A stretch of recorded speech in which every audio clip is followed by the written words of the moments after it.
Hi hello నమస్తే. So power star Pawan Kalyan fans ఎంతగానో wait చేస్తున్న ఓజీ మూవీ అయితే వచ్చేసింది. సో నిజంగా ఈసారి రికార్డ్ని బద్దలు కొట్టేలా ఉందని చెప్పాలి. మనం ట్రైలర్ చూసుకుంటే సో మూవీ రివ్యూ ఎలా ఉందో తెలుసుకుందాం. ప్రస్తుతం మనతోటి సినీ క్రిటిక్ జగదేవ్ ఉన్నారు. వెల్కమ్ చెప్దాం. Hello sir. Hi Zakir. Yes, ఎలా ఉంది సార్ ఓజీ? యాక్చువల్గా నేను నా అభిప్రాయాన్ని అందరి అభిప్రాయంలాగా రుద్దదలుచుకోవట్లేదు. ఎందుకంటే బేసిక్గా సగటు పవన్ కళ్యాణ్ అభిమానిగా చెప్తే సినిమా సూపర్ అదిరిపోయిందనే మాట్లాడుకోవాలి. కాకపోతే ఈ సినిమాకి స్పెషల్ ఏంటంటే ఇంతకుముందు హరిహర వీరములు ఏదైతే నిరాశపరిచిందో, అంటే కలెక్షన్స్ ఏమన్నా పరంగా వచ్చేసింది అనుకోండి, అది వేరే విషయం, పవన్ కళ్యాణ్ ఇమేజ్ తగ్గట్టుగా. బట్ ఇక్కడ ఏంటంటే Pawan Kalyan image as a like deputy సీఎంగా కాకుండా ఒక సూపర్ స్టార్ పవన్ కళ్యాణ్గా, పవర్ స్టార్ పవన్ కళ్యాణ్ లాగా ఉండే ఇమేజ్, దానికి తోడు ఒక యంగ్ డైనమిక్ డైరెక్టర్ సుజిత్ మీద ఉన్న నమ్మకంతో సినిమాకి వెళ్ళడం జరిగింది. సో ఆ రెండు కలయిక అనేది చాలా అద్భుతమైన నాకు ఫీలింగ్. ఎందుకంటే గతంలో ఆయన 22 ఏళ్ళకు 23 ఏళ్ళకు ఒక సినిమా డైరెక్ట్ చేశాడు. అంటే అది ఒక విధంగా చెప్పాలంటే ఒక యంగ్ డైరెక్టర్, రన్ రాజా రన్ ఏదో సంథింగ్, మన శర్వానంద్ ఏదో. తర్వాత ఈ సాహో ఎంత స్టైలిష్గా తీశాడు అనేది మనకి చెప్పక్కర్లేదు. అది అబోవ్ యావరేజ్గా ఆడినప్పటికీ, బ్లాక్ బాస్టర్ కాకపోయినా ఇప్పటికీ టీవీలో వస్తే అతుకుపోయి చూస్తాం. సాహో టేకింగ్ అంత అద్భుతంగా ఉంటుంది. సో అట్లాంటి సుజిత్ సినిమా కాబట్టి అనుకుని వెళ్ళాము. దానికి తగ్గట్టుగా ఆయన టేకింగ్, ఆయన దర్శకుడు ప్రతిభ ఈ సినిమాలో కనిపించింది. అండ్ మోరోవర్ పవన్ కళ్యాణ్ లాంటి వ్యక్తిని చాలా రోజుల తర్వాత, అంటే ఆల్మోస్ట్ ఆల్ గబ్బర్ సింగ్ తర్వాత మరొక మాస్ ఓరియంటెడ్ మూవీ అనే చెప్పాలి. అంటే ఆయన గెటప్ కానీ, 80స్లో లైట్ బెల్ బాటమ్ ప్యాంట్లు, అంటే మనం స్టోరీ కోసం డిస్కస్ చేయకూడదు, ఎందుకంటే చూసేవాళ్ళు చాలామంది చూస్తారు, స్టోరీ రివీల్ చేస్తే అది తప్పు అవుతుంది మనకి. సో పవన్ కళ్యాణ్ని ఎలా చూడాలనుకుంటున్నారు అనేది ఉంది. కాకపోతే ఆయనకి కొన్ని సీన్స్ ఉంటాయి, అవి పూనకం వస్తే ఆయన ఎలా బిహేవ్ చేస్తాడు అనే దాని మీద ఎక్కువ నవ్వు వచ్చినా, ఎక్కువ కోపం వచ్చినా ఇలా అనుకుని ఫైర్ చేసే సన్నివేశాలు, కొన్ని బాగా విజల్స్ పడ్డే సన్నివేశాలు అయితే ఉన్నాయి. సరే, మ్యూజిక్ కూడా తమన్ గారు ఈసారి కాస్త కొత్తగా రొటీన్ గా ట్రై చేశారని. అంటే ఇప్పుడు తమన్ గారు అంటేనే బాక్సులు బద్దలాడిపోతే, నిజంగా బాక్సులు బద్దలాడిపోయే బ్యాక్గ్రౌండ్ స్కోర్ నుంచి ఒక డీసెంట్ డిఫరెంట్ స్టైల్ అనమాట. ఇప్పుడు చూసారా, అంటే మీకు ఎలా చెప్పాలి, అజిత్ గారి సినిమాలకి, గౌతమ్ మీనన్కి అజిత్ గారి సినిమాలకి యువన్ శంకర్ రాజా ఎట్లాగైతే ఒక డిఫరెంట్ బ్యాక్గ్రౌండ్ స్కోర్ ఇస్తారో, అంటే డీసెంట్గా ఉండేవి, అట్లాగా తమన్ వేరే వెర్షన్లో చూపించాడు ఇక్కడ బ్యాక్గ్రౌండ్ స్కోర్. అంటే అఫ్కోర్స్ అది తమన్ టాలెంటా, దర్శకుడు రాబట్టుకున్నాడా అంటే రెండు చేతులు కలిస్తేనే కదా చప్పట్లు. తమన్లో కూడా ఎక్స్ట్రా అవుట్పుట్ ఇవ్వాలనే తపనుంది, దర్శకుడిలో కూడా లేదు. ఇక్కడ పవన్ కళ్యాణ్ సినిమా ఇది, deputy CM Pawan Kalyan cinema ఇది. సో నాకు ఇలా డిఫరెంట్ కావాలని రాబట్టుకోవడంలో కూడా ఉంది. అండ్ మోర్ ఓవర్ తమన్ కూడా ఎవరి శిష్యుడు, ఇండియన్ స్క్రీన్ మీద బెస్ట్ బ్యాక్గ్రౌండ్ స్కోర్ ఇచ్చిన మణిశర్మ గారి శిష్యుడు. ఆయన ఇప్పుడు గర్వంగా చెప్పుకుంటాడు. సో మణిశర్మ గారి దగ్గర, లేదంటే చాలామంది ప్రతిభావంతుల దగ్గర మ్యూజిక్ కంపోజ్ చేసిన ఒక కీబోర్డ్ ప్లేయర్గా ఉన్న తమన్ ఈరోజు keyboard or jazz whatever అన్ని ఇన్స్ట్రుమెంట్స్ కూడా ఆయనకు అవగాహన ఉంది. సో ఎక్స్ట్రాడినరీగా బ్యాక్గ్రౌండ్ స్కోర్ మీద ఎక్కువ కాన్సన్ట్రేట్ చేస్తాడు కంపేర్ టు సాంగ్స్ తమన్.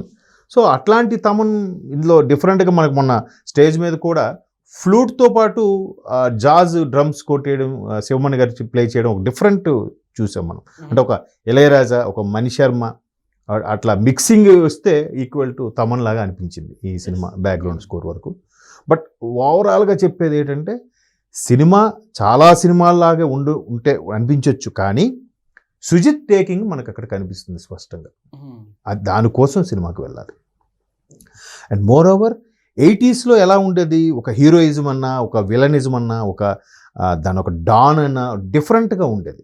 అంటే ఇప్పుడు టెక్నాలజీ పెరిగిపోయాక టెక్నాలజీతో కూడిన డాన్ను చూపిస్తున్నారే తప్ప, అంటే రిచ్గా పాష్గా ఏదో పెద్ద పెద్ద చార్టర్డ్ ఫ్లైట్స్లో వచ్చేసి స్టార్ హోటల్స్లోనో పెద్ద లాంబర్ కార్లు, లేదంటే రోల్స్ రాయ్స్ కార్లు దిగినట్టుగా చూపించగలుగుతున్నారేమో, కానీ ఆ టైంలో ఉండే విలనిజం ఒక డిఫరెంట్గా ఉంటుంది. అది అంటే మనుషులకి భయభ్రాంతి. ఇప్పుడు కేజీఎఫ్లో చూడండి, ఫస్ట్ ఆఫ్ కేజీఎఫ్ పార్ట్ 2 కన్నా పార్ట్ 1లో ఉండే విలనిజం, హీరోటిక్ సీన్స్ ఎట్లాగైతే పడ్డాయో ఎక్కడ అలాగా పడ్డాయి. కొన్ని సన్నివేశాలు అక్కడ మనకి సినిమా పరంగా స్లో అనిపించిన, డార్క్ సన్నివేశాల్లో కనిపించిన సినిమాకి అది అవసరం. అంటే ఒక చిన్న కుర్రోడికి ఆయన చెప్పిన కథ విని పవన్ కళ్యాణ్ లాంటి వాళ్ళు యాక్సెప్ట్ చేశారు అంటే ఆ కుర్రోడు చెప్పిన కథలో దమ్ము లేకపోతే యాక్సెప్ట్ చేస్తారా? ఇదే పవన్ కళ్యాణ్ గారు ఫస్ట్ టైం త్రివిక్రమ్ గారు కథ చెప్పినప్పుడు పడుకునిపోయారంట, కథ వింటూ కునుకు తీశారని ఆయనే చాలా సందర్భాల్లో త్రివిక్రమ్ గారు కూడా చెప్పడం జరిగింది, మిత్రుడు అవ్వక ముందు. సో అట్లాంటి ఈ యంగ్ కుర్రోడు సుజిత్ అనే ఒక దర్శకుడు, పవన్ కళ్యాణ్ వీరాభిమాని, చాలా అండ్ మోర్ ఓవర్ విలనిజం కూడా సినిమాకి విలనిజం కూడా ప్లస్ పెద్ద అడ్వాంటేజ్. మన అర్జున్ దాస్ కానీ అది మాస్టర్లో చేశాడు కదా ఆయన, అంటే మనిషి పుట్టుగానే ఉంటాడు బట్ బేస్ వాయిస్ భలే ఉంది. మేబీ ఆయన డబ్బింగ్ చెప్పించారో తెలియదు కానీ చాలా బాగుంది అది. తర్వాత ఇమ్రాన్ హష్మీ కూడా బాగా చూపించారా అంటే ఇమ్రాన్ హష్మీ గతంలో మీకు ఒక ఇది చేశాడు గుర్తుందా కామెంట్, ఆయన డిప్యూటీ సీఎం అయిపోయారు, లేదంటే ఇంకా సినిమా త్వరగా రిలీజ్ అయ్యింటే నా కెరీర్ ఇంకా బాగుండేది, డిలే అవ్వడం వల్ల నా కెరీర్ కొంచెం వెనక్కి పడింది అన్నట్టు ఫీల్ అయ్యాడే. అంటే అంత బాగా పెర్ఫామ్ చేసి ఇలాంటి సినిమా ముందుగా వస్తే ఈ పాటికి ఒక 10 సినిమాల్లో మంచి పవర్ఫుల్ క్యారెక్టర్ పడి ఉండేది ఇమ్రాన్ హష్మీకి. ఇమ్రాన్ హష్మీ కూడా బాగా చూపించారు సార్. అట్లని పవన్ కళ్యాణ్ గారి మూవీస్ ఇప్పటి వరకు 100 క్లబ్ లో చేరలేదు అన్నట్టుగా కొన్ని రోజులకు మొత్తం మనం విన్నాం. అయితే ఇప్పుడు ఈ మూవీ ఆ రేంజ్ లోకి వెళ్ళబోతుందని కూడా టాక్ వస్తుంది సార్. కలెక్షన్ల పరంగా ఎట్లా చూసుకోవచ్చు? యాక్చువల్గా ఇది మూవీ ఎక్స్పెక్టేషన్స్ కూడా బాగానే ఉన్నాయి. ఈవెన్ పవన్ కళ్యాణ్ గారు కూడా ఆ గెటప్లో వచ్చి ఇప్పుడు మొన్న క్రౌడ్ కూడా చూశారుగా ఎల్బీ స్టేడియంలో, అంత వర్షం పడుతున్నా కూడా ఎంత క్రౌడ్ ఉన్నారనేది మనం చూడాలి. And more over benefit show, special show ఏవైతే ఉన్నాయో గవర్నమెంట్ తర్జన భర్జన పడుతున్న నేపథ్యంలో దానికి కూడా మరలా గవర్నమెంట్ యాక్సెప్ట్ చేసింది ఇక్కడ తెలంగాణలో కూడా. అంటే పవన్ కళ్యాణ్ ఎప్పుడు ఏ ఇండస్ట్రీ వాళ్ళని ఎక్కడ ఇబ్బంది పెట్టలే. ఆయన పొలిటీషియన్గా అయిన తర్వాత కూడా కావాలని చెప్పడం అలాగేం చేయలేదుగా. సో ఆయన ఇంకా వేరే వాళ్ళ సినిమాలకు కూడా టికెట్ రేట్లు పెంచి యాక్సెప్టెన్స్ ఇచ్చినప్పుడు ఆయన సినిమాకి ఎందుకు ఎవరు అడ్డు చెప్తారు? సో అట్లాగా యాక్సెప్టెన్స్. కానీ ఇది ఖర్చు కూడా 200 crores వరకు బడ్జెట్ అయింది అంటున్నారు. మేబీ గతంలో షూటింగ్ స్టార్ట్ అయ్యి అన్నీ అయిపోయి రిలీజ్ అవుతాయని టైంకి ఆయన పొలిటికల్లో బిజీగా ఉండిపోవడం డిలే అయ్యిండొచ్చేమో కానీ, సో అందువల్ల కూడా ఖర్చు పెరిగిండొచ్చు. బట్ అయిన ఖర్చు రావాలన్నా మినిమం 200 crores ఎంతో బడ్జెట్ అయిందని అంటున్నారు. మరి ఎంతవరకు వాస్తవం నాకు తెలియదు కానీ, బట్ ఓవరాల్గా చూస్తే ఒక 100 crores బడ్జెట్ సినిమా లాగా అనిపించింది నా వరకు. మేబీ రెమ్యునరేషన్స్ ఎక్కువ ఉండొచ్చు కదండి, రెమ్యునరేషన్స్ లెందీ ఎక్కువగా, పైగా హీరోయిన్ కానీ హీరో కానీ విలన్స్ కానీ అందరూ ఒకప్పుడు ఇమ్రాన్ హష్మీ అంటే ఒకప్పుడు బాలీవుడ్ రొమాంటిక్ హీరో, మరి అటువంటి వాళ్ళ రెమ్యునరేషన్ కూడా ఉంటుంది కదా. సో అట్లాంటి సందర్భంలో ఈ సినిమా బాగా మంచి టైంకి రిలీజ్ అయింది.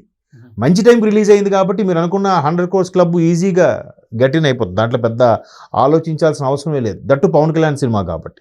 మేబీ ఇంకా ఆయన తర్వాత ఇంకా సినిమాలు చేయను అని అంటున్నారు కాబట్టి ప్రేక్షకులు పిచ్చిగా వస్తారు. పైగా వరుసగా దసరా హాలిడేస్ ఒకటి ఉన్నాయి. సో ఈజీగా 100 crores క్లబ్లోకి అయితే వెళ్ళిపోతుంది. ఎంత ప్రాఫిట్ గెయిన్ చేస్తుంది అనేది మాత్రం చెప్పలేం. పైగా ఈ సీజన్లో పెద్దగా వేరే సినిమాలు ఏమున్నాయి చెప్పండి. మిరాయ్ ఆల్రెడీ 1 week పైన అయిపోయింది కదా. మిరాయ్ కలెక్షన్స్ ఉన్నా కూడా మిరాయ్ ఆల్రెడీ 1 week పైన అయిపోయింది. బట్ పవన్ కళ్యాణ్ సినిమాకి ఆయన ఏదో గబ్బర్ సింగ్లో చెప్పినట్టుగా ఆయనకి ఆయనే పోటీ, ఆయనకి ఆయనే సాటి అన్నట్టుగా బాగుంది సినిమా. పవన్ కళ్యాణ్ని అంటే మళ్ళీ నాకు ఇంకోటి కూడా నచ్చింది ఏంటంటే సినిమాలో ఒక 10 years బ్యాక్కి వెళ్తే Pawan Kalyan personality, body language ఎలా ఉందో అలా అనిపించింది. మనకి వకీల్ సాబ్లో తర్వాత ఇంకా భీమ్లా నాయక్లో కొంచెం బొద్దుగా కనిపించాడు ఆయన, కానీ ఇందులో మళ్ళీ స్లిమ్ అయినట్టుగా బాగా అనిపించాడు నాకు. అంటే ఒక 10 years back 15 years back Pawan Kalyan ఎలా ఉన్నాడో అలా అనిపించారు. సినిమా నా వరకు అయితే ఓకే. ప్రేక్షకులు ఇంకా డిసైడ్ చేయాలి. ఆల్రెడీ రేటింగ్స్ కూడా వచ్చేసి ఉంటాయి ఏ పాటికి. రేటింగ్ ఎంత ఇస్తారు సార్? అదే చెప్పను నేను. రేటింగ్ అంటే నా వరకు అయితే నేను 5కి 3.5, 4 వరకు ఇచ్చేస్తా. కానీ చూసేవాళ్ళు ఎలా ఉంటుందంటే ఓవరాల్గా సబ్జెక్ట్ బేరీజ్ వేసుకొని చేస్తారు. కొంతమంది ఇవాళ కూడా పైసలు తీసుకొని రేటింగ్ ఇచ్చేవాళ్ళు కూడా ఉన్నారు. అది అంటే అలాగే కాకుండా జెన్యున్గా చేసేవాళ్ళు కూడా ఉన్నారు. బట్ ఏది చేసినా చేయకపోయినా సినిమాలో దమ్ము ఉంది కాబట్టి అదే నడిపిస్తుంది అనిపిస్తుంది. ఈ రివ్యూస్, ఈ పబ్లిసిటీతో సంబంధం ఉండదు. Okay sir, thank you.